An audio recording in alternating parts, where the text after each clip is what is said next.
Schuss am Ashgiach Shlite, Schuss Rav Avrohom Schorr,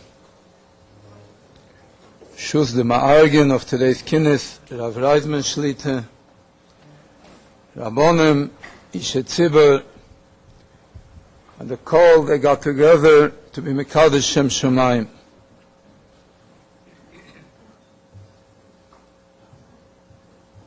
Today is Chof Sivan. Chof Sivan is brought in Peskim Shulchan Aruch as a day of Tainus on the Gezeira of Tach V'Tat. There are slichis that was said in all of Kalal Yisrael on this day. In Orev Yisrael, from the Apter of it says, the Aschala for the Aveda of Yom HaKippurim starts on Chof Sivan. And the way a person spends his day Chof Sivan, that's the way his Yom Kippurim will look. Remez Ledover, it says in Pasuk, Ki Yod al Keis Ka. Keis Ka is Rosh Tevis Chof Sivan Yom HaKippurim.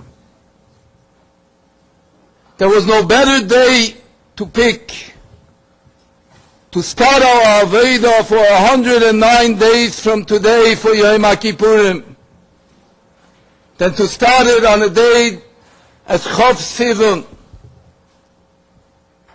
Why is Chof Sivan an Aschala of the Aveda of Yom Kippur? What does it have to do with Ki Yod al Keis Ka? In Megillas Esther, there are two words, two letters that are written big. Vatichtov Esther and Chur.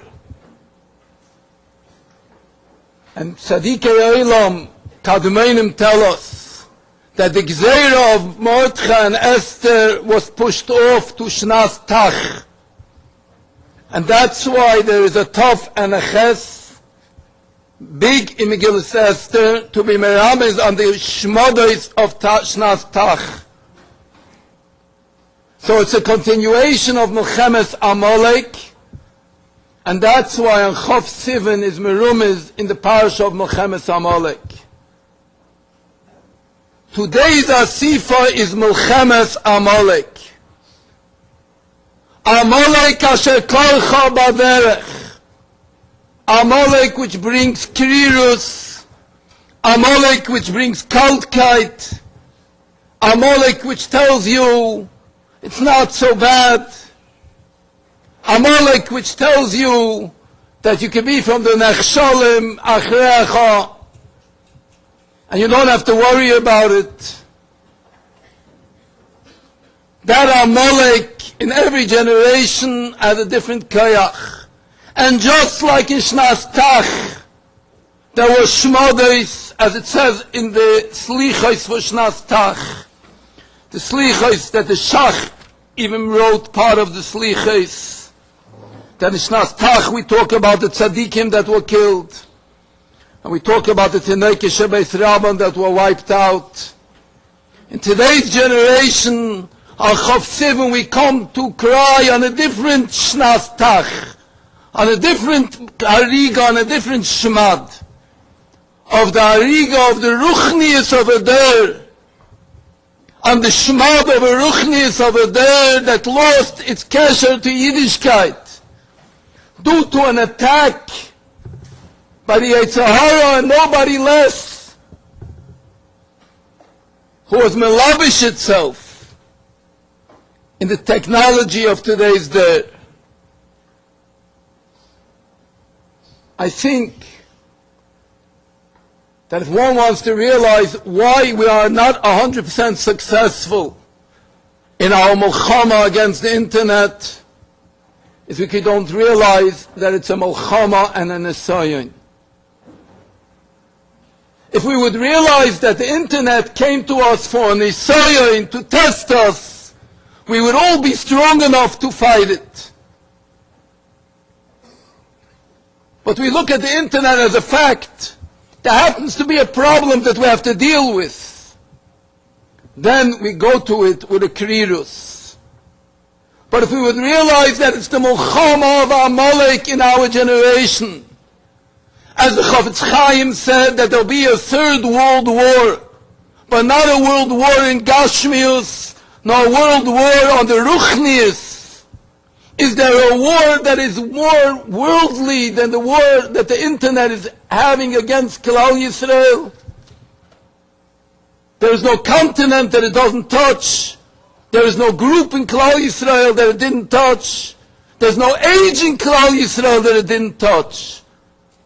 It's a Mulchama LaHashem Ba'amalek Mider, and we got together Chof Sivan on the day of preparation for Yom Kippur, to make our Yom Kippur a different Yom Kippur, by starting the Mulchama today against the Amalek of our generation. The Rabbanim that are speaking today separated the Drasha into 3 different topics, each one talking about a different topic.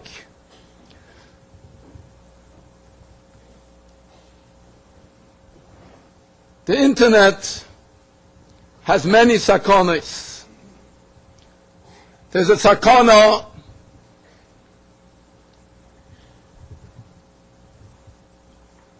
of the schmutz of the internet,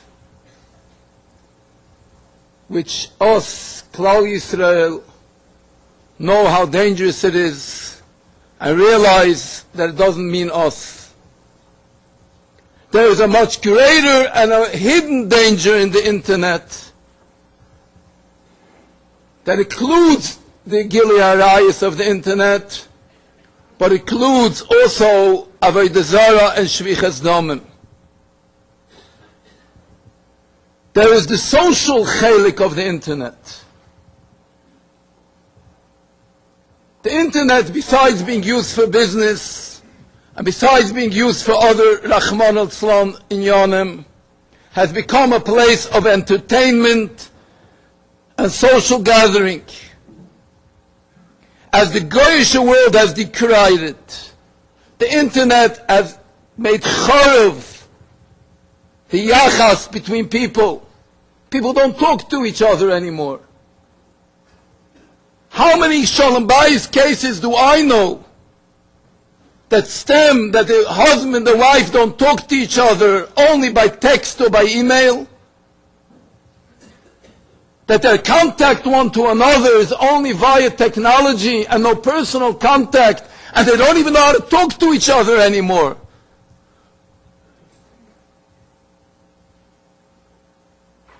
But let us talk about a greater sakana. Let us talk about a sakana of waste of time. I spoke to a young man last week who I was able to get off the news sites on the internet without writing comments, just reading the news on the internet.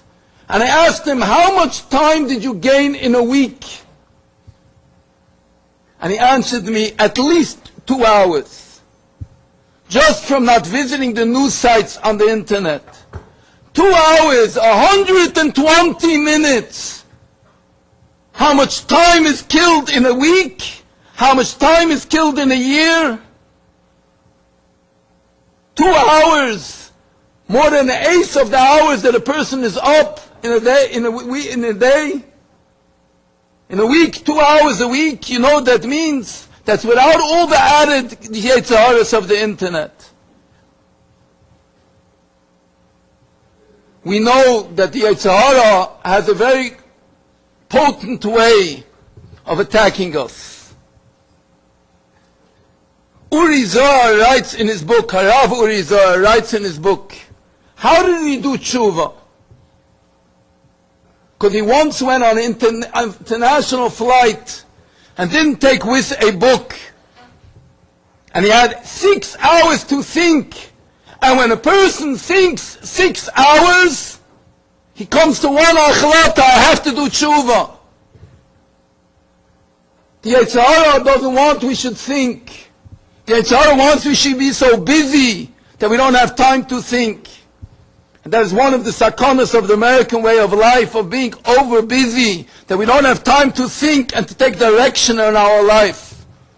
And if the Yetzer Hara saw that we're not so busy anymore, he had to waste our time, and he gave us a technology that takes away and robs our time, that we shouldn't have time to think and change our ways. That's a sakana of the internet. Let alone socializing on the internet. I don't believe there's anybody here in the tzibur that I can be cheshid that should have an account on Facebook or on Twitters. But we have to know the sakana of Facebook and Twitters. That in the Goyish world, they have a statistic that 80% of divorces mentioned Facebook as one of the reasons for divorce, or played a role in their divorce. If the Goyish world could say such a statistic, how can we even touch such a tool? How can we even come close to such a tool? Do we know the horror stories, which we are not here to talk horror stories, because you're not allowed to say over horror stories.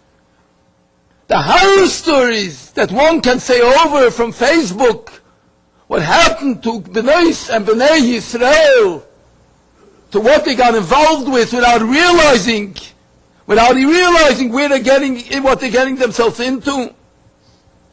So of course everybody realizes that an Erlich Yid, a Yashem Torah Mitzvahs, has no place on Facebook, has no place on Twitters, has no place to put an account on one of these places. And he realizes the dangers that lie in it. But the danger is greater than that. The danger is getting involved and living on the internet for your social entertaining life. Takes away the mind of a person, takes away the seichel of a person, wastes the time of a person, and has be'etzem no te'eles and no tachlis. So everybody who's here should realize, true, the internet might be something you need for business. True, the internet might be something that is useful for your business. But the internet has no place in your life as a social tool or an entertainment tool. The internet is there for business and only for business. Using the internet for your social life and for your entertainment is the greatest danger that there is. And there's no head for it and there's no need for it. And as we started, and that with that we will end, realize we came to this world to fight nisyanis. We didn't come to this world to live an easy life. Every generation had its nisyanis. Every generation had its mulchamais. And you can't say it's not only the internet. There are other problems in Klal Yisrael. True, there are a lot of things that need a tikkun. But nobody goes and fights a war and tells the general, why are you fighting the war here? There's another war on the other side of the world. If this is the mulchama, on this we concentrate. If this is the mulchama, we are the soldiers to fight this mulchama. And all of us have to fight the mulchama together. Because a koyach harabim has the ability to do what a yochid could never do. Parshazu b'hakel nemra means that with the koyach of hakel, with the koyach of coming together, with the koyach of joining together to fight this war and to eradicate the social and entertainment part of the internet from our lives, to declare that we have no need for the social life, we have no need for the entertainment of the internet, that has no place in the Yiddish bias. If we will do that as a tzibur, we will succeed in eradicating that part of the internet from our lives. And how much more time will you have on your hands? How much more pure time will you have in your hands? How much less danger you will put your life into? And may we all be zeicha, that for that pa'ula alone of Kiddush Shem Shamayim, of changing our lives, of making a U-turn in our life, of not continuing in the path that we are going, of turning around and making a U-turn, that schus alone will be enough that in Shamayim, the Rebbeinu Shem will see that all of us want to change our lives and go closer to HaKadosh Baruch Hu. HaKadosh Baruch Hu will come close to us and bring the Geula b'meheira b'yameinu.